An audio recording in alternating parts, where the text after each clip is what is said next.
नमस्कार. ज्ञानेश्वरी अध्याय 4. ज्ञानकर्म संन्यास योग.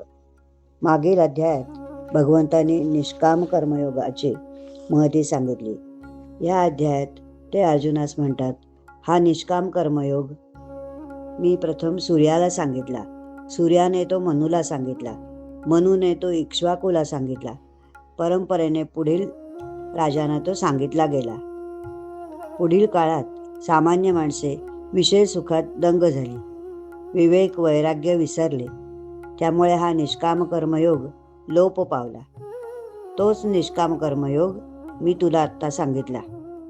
अर्जुन म्हणतो, देवा, सूर्य तर फार पूर्वीपासून आहे, तुमचा जन्म तर अलीकडचा आहे. त्याला श्रीकृष्ण हसून उत्तर देतात, अरे, तुझे आणि माझे असे कितीतरी जन्म होऊन गेले. तुला ते आठवत नाहीत, पण मला माझे सगळे जन्म आठवतात. वास्तविक भगवंत जन्मरहितच आहेत. ते आहेतच. मायेमुळे त्यांची विविध रूपे भासतात, परंतु ते एकच आहेत. उदाहरणार्थ, आरशासमोर उभे राहिल्यावर आरशात दुसरी व्यक्ती दिसते, की ते त्या व्यक्तीचे प्रतिबिंबच असते, पण आपल्याला त्या दोन भासतात. मुळात व्यक्ती एकच असते. त्यामुळे भगवंत म्हणतात, मी एकच आहे, पण विशिष्ट कार्यासाठी मी विविध रूप धारण करतो, म्हणजेच अवतार घेतो. जेव्हा जेव्हा मनुष्य स्वधर्म विसरतो, त्यामुळे अधर्म वाढतो, तेव्हा तेव्हा भगवंत अवतार घेतात. सज्जनांच्या रक्षणासाठी आणि दुष्टांच्या निर्दालनासाठी मी प्रत्येक युगात जन्म घेत असतो. जे नको आहे ते दूर सारून, अर्थात अंधाराकडून प्रकाशाकडे जाण्यासाठी, म्हणजेच अज्ञानाकडून ज्ञानाकडे जाण्यासाठी मी पुन्हा पुन्हा जन्म घेत असतो.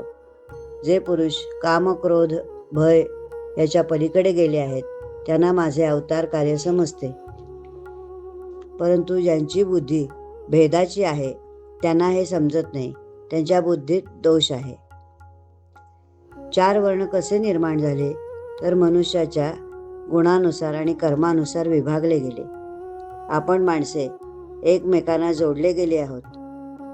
वस्तुतः माणसे एकच आहेत. ब्राह्मण, क्षत्रिय, वैश्य, शूद्र हे 4 वर्ण त्यांच्या प्रकृतीजन्य स्वभावानुसार त्यांना कर्मे वाटून दिली. भगवंत म्हणतात, प्रत्येकाने आपले काम योग्य रीतीने केले तर कर्मबंध राहत नाही. कर्माचे कर्तेपण आपल्याकडे न घेता निष्कामतेने कर्म करीत राहणे, त्याच्या फळाची आशा न ठेवणे, हे हेच महत्त्वाचे. माणसे इच्छित मिळण्यासाठी देवतांची उपासना करतात. त्यांना ते फळ केलेल्या कर्मामुळेच मिळते. पृथ्वीवर जन्म घेतल्यावर मिळणारं फळ हे केलेल्या कर्मामुळेच मिळते. कर्म करताना अहंकार नसावा. भगवंत म्हणतात, व्रतवैकल्ये, तीर्थयात्रा नाही केल्यात तरी चालेल, पण स्वधर्माचरण सोडू नका. विषय सुखात रमलेल्या व्यक्ती अज्ञानामुळे संशयग्रस्त असतात. त्यांच्याकडे श्रद्धा नसते, इच्छा नसते, भक्ती नसते आणि ज्ञानही नसते. आत्मज्ञान प्राप्तीसाठी संतचरणांची अनन्य सेवा हाच एक उपाय आहे. विवेक आणि वैराग्य यांच्या सहाय्याने मनुष्य ज्ञानप्राप्ती करून घेऊ शकतो. ज्ञानप्राप्ती झाल्यावर मोहरूपी अंधकार नाहीसा होऊन भ्रांती, व्यामोह राहतच नाहीत. ज्ञानासारखे पवित्र व श्रेष्ठ दुसरे काहीच नाही. ज्ञानाची तुलना कशाशीच होऊ शकत नाही.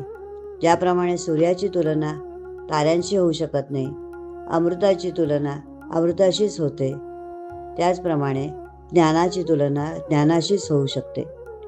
ज्ञान एवढे श्रेष्ठ आहे. एकदा ज्ञान प्राप्त झाले की मनाला शांती लाभते. सर्व संशय, शंका नाहीशा होतात, दूर जातात आणि मनाला स्वस्थ, शांत वाटते. धन्यवाद.